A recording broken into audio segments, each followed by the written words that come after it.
Tunggal, Grace, Joseph. Pada pagi hari ini kita memulai materi kita, yaitu mengapa manusia berdosa.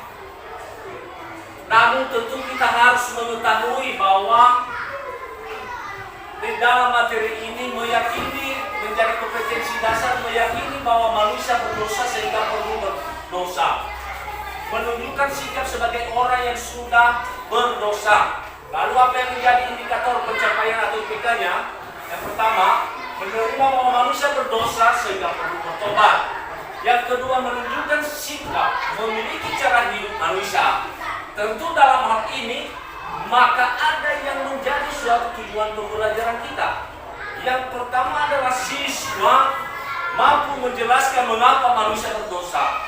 Yang kedua adalah siswa mampu memahami dan menyebutkan penyebab manusia jatuh di dalam dosa. Lalu yang ketiga adalah siswa mampu mengetahui apa yang perlu dilakukan agar tidak jatuh di dalam dosa. Pada materi kita yang bertema tadi mengapa manusia jatuh di dalam dosa. Nah, saya tanya dulu sama anak-anak, pernahkah kalian mendengarkan yang namanya dosa? Pengertian dosa di sini adalah suatu tindakan yang melanggar perintah atau firman Allah. Allah menciptakan manusia pertama siapa? Adam dan Hawa. Lalu setelah Allah menciptakan manusia pertama Adam dan Hawa, lalu Allah menempatkan manusia pertama Adam dan Hawa di sebuah taman Eden. Lalu setelah Allah menempatkan mereka di sebuah tempat yaitu taman Eden, tetapi ada sesuatu perintah Allah, larangan yang tidak bisa dilanggar. Allah berkata kepada Adam dan Hawa, jangan engkau memakan buah pohon yang ada di taman Eden. Apa itu pohon apa? Yaitu pohon pengetahuan yang baik dan yang jahat. Kan sudah melanggar perintah Allah itu. Inilah si ular, datanglah seekor ular atau iblis. Ya, ular. Dia berkata atau menjerumuskan Hawa. Ya, apa kata si ular? Apa kata si iblis kepada si anak, si Hawa? Yaitu, boleh engkau makan buah pohon yang ada di taman Eden tersebut. Lalu kemudian yang ular berkata, bahwa sama seperti Allah jika engkau telah memakan buah pohon yang ada di taman Eden. Tentu Hawa ikut dalam pengaruh iblis ular. Lalu setelah kemudian Hawa memakan buah pohon, lalu si Hawa membujuk lagi si Adam untuk memakan buah pohon pengetahuan yang baik dan yang jahat. Mereka sudah melanggar perintah Allah. Mereka sudah melanggar perintah Allah.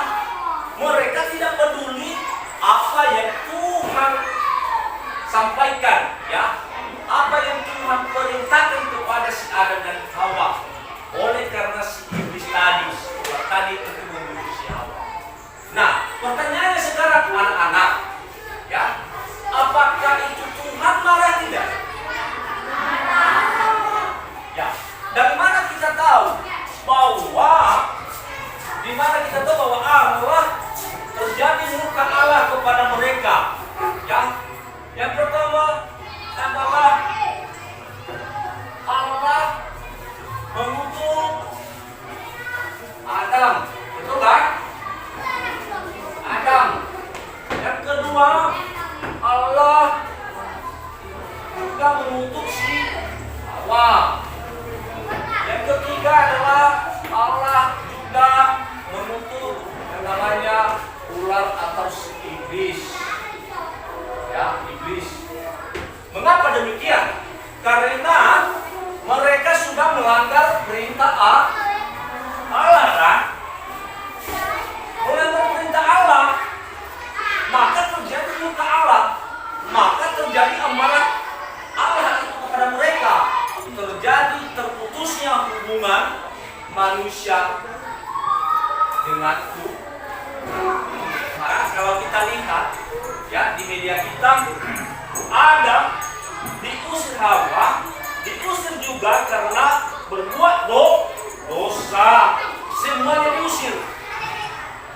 Ya, Hawa juga diusir, ular juga diusir. Nah, tentu dalam hal ini anak-anak, kalau kita lihat tadi bahwa pengertian dosa itu, ya kita sudah tahu dan mengerti bahwa dosa adalah tindakan manusia yang melanggar perintah Allah. Lalu yang kemudian anak, ya di sini kita lihat, walaupun demikian sudah terjadi murka Allah kepada si Adam dan Hawa, lalu meski Adam Hawa telah berbuat dosa, nah apa yang terjadi anak-anak? Ya, tapi Allah selalu mengasihi, Allah menolong. Dalam hal ini, setelah kemudiannya manusia telah berdosa, pertanyaannya sekarang bahwa kita telah berbuat dosa. Dari mana juga kita tahu bahwa kita sudah berbuat dosa? Termasuk ya melawan orang tua termasuk dosa. Tetapi yang sebenarnya jangan semudah itu melakukan dosa anak-anak. Jangan seperti sikap si Adam dan Hawa. Tidak boleh seperti begitu. Nah, mengapa demikian? Si Adam dan Hawa melanggar perintah Tuhan karena ketidaktaatan mereka kepada Tuhan. Karena tidak memiliki iman mereka kepada Tuhan. Makanya mereka mudah jatuh di dalam dosa. Cara kita supaya kita terhindar dalam dosa, pertama dulu, ya, pertama,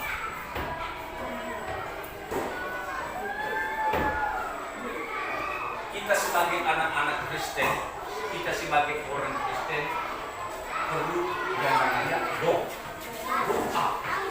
Doa adalah jembatan hubungan kita kepada Tuhan. Contoh, saya ambil contoh. Ini misalnya si Anton, ini namanya si Budi. Sudah? Anton ini mau ke kampung si Budi. Pertanyaannya anak-anak, ada yang menjadi suatu halangan? Apa ada yang menjadi suatu hambatan? Ya, antara kampung si Anton dan si Budi, yaitu karena sungai. Tidak bisa masuk ke kampung si Budi karena ada sungai. Lalu apa yang kita harus lakukan sehingga kita bisa sampai ke kampungnya si Budi? Apa yang kita harus jalankan? Apa yang kita harus tempuh? Tentu kita harus menggunakan yang namanya perahu. Betul kan? Perahu. Nah, kalau ada perahu, maka otomatis kita bisa sampai ke kampungnya si Budi. Nah, itu namanya ada hubungan kita kepada Tuhan, manusia dengan Tuhan. Maka saya katakan bahwa doa itu sangat penting. Betul kan? Doa itu sangat penting. Yang keduanya adalah membaca firman Tuhan. Ya, kedua membaca firman Tuhan ya anak-anak ya. Membaca firman Tuhan.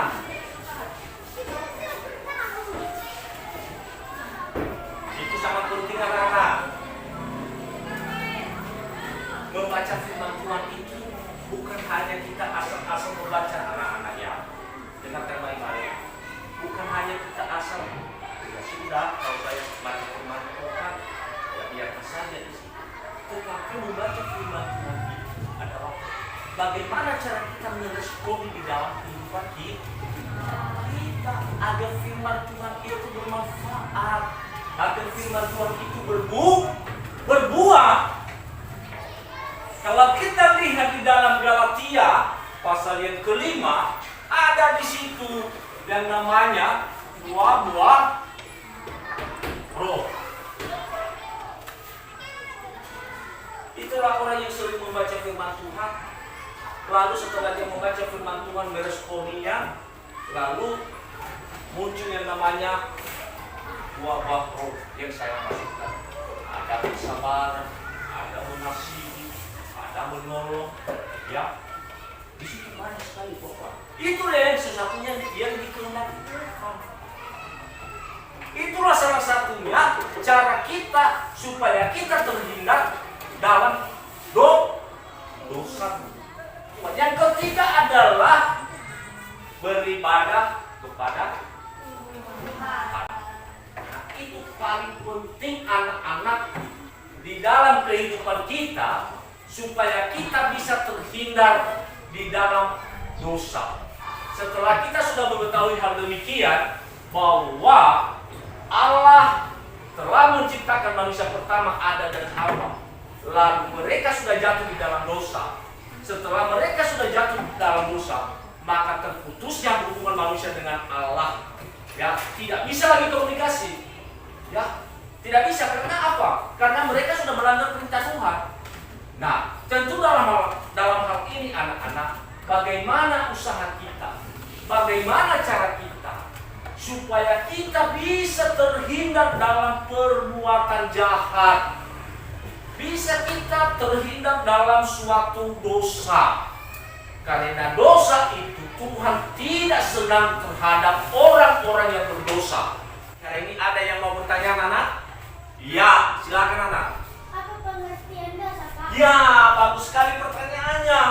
Apa itu pengertian dosa? Sesuai yang saya jelaskan tadi, bahwa pengertian dosa adalah suatu tindakan yang melanggar perintah Tuhan atau yang melanggar firman Allah. Itu yang namanya dosa. Silakan kalau ada. Ya, Pak. Oke, baik. Apa yang perlu dilakukan agar tidak jatuh di dalam dosa? Yaitu yang pertama, kita harus berdoa kepada Tuhan. Ya. Yang kedua, kita harus selalu membaca firman Tuhan. Lalu yang ketiga adalah kita selalu beribadah dan bersekutu kepada Tuhan. Ya. Bagaimana mengerti anak? Mengerti ya? Baik. Untuk minggu depan ada tugas yang saya berikan nanti untuk ke depan atau minggu depan, bagaimana seorang siswa itu bisa melakukan yang terbaik sesuai dengan kehendak Tuhan. Sebelum kita mengakhiri materi kita pada pagi hari ini, saya minta anak kami untuk membawa kita dalam doa sekaligus menjadikan kita pada pagi hari ini. Terima kasih.